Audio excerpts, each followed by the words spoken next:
పట్టిండు తెలుస్తానే ఉంది. దానికి వాళ్ళు ఏం చెప్తారో అడుగుండ్రి. అంత మాట్లాడతాం హాలే ఇంకేం ఆగేటట్టుంది నా బతుకు. అది ముచ్చట అయ్యా ఈ సంగతి చెప్పవా? నా ఇజ్జతులో నేను వస్తున్నా. నేను చెప్పేది ఏముంది నారాయణ, ఈ విషయం మీద చెప్పు. చెప్పేది ఏమున్నది? మొన్న 10 మేకలు కోసం పండుగ చేశాను. నువ్వు కూడా చూసి నా కళ్ళబట్టి ఇజ్జత్ తీసేది పంతుగా. ముందు ఎవరు గెలబట్టింది బాబు అడుగు. అవునాయా బావ గెలబడితే బామ్మకి గెలబడతాడు ఎక్కడన్నా? ఇదేనా పద్ధతి? అడుగు. మా బావకు 60 ఏళ్ళు ఉంటాయి. ఇప్పటికి ఒకసారి వసుకుంటాం. బావ మనంటే పడాలి. ఆకాశం నుంచి మాట్లాడుతున్నా బాగా బట్టి మాట్లాడు. బావ ఓకే మాట్లాడలేడు నాకు. ఎవరే మాట్లాడుతుంది?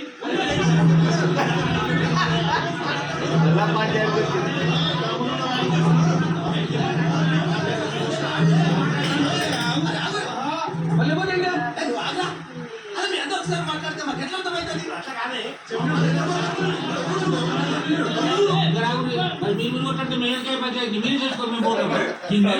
ఇంటికి వస్తే ఎట్లా మసలు పోను పోరని తెలిసినంత ఏకాగాలని తెలియదు. అందుకే కలర్ ఉండాలి కదా. అంటే వచ్చేదాకా ఒప్పించేదాకా నా బాకీ నిలబడ్డాడు.